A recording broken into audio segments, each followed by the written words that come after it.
ইসলাম আমার অহংকার, ইসলাম আমার গর্ব, ইসলাম আমার আল্লাহর দেয়া ধর্ম। এজন্য ইসলামের বিজয়কে কেউ ঠেকিয়ে রাখতে পারবে? আমি প্রায় উদাহরণ দিয়ে, উপমা দিয়ে বলি, ইসলাম হচ্ছে চারা বীজের মতো। চারা বীজ মাটিতে ঢুকিয়ে দিলে এটা উপরের দিকে ওঠে।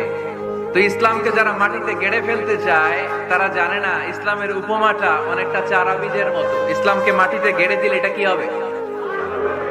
জোরে বলেন, আরো জোরে বলেন। উপরের দিকে গর্জে উঠবে।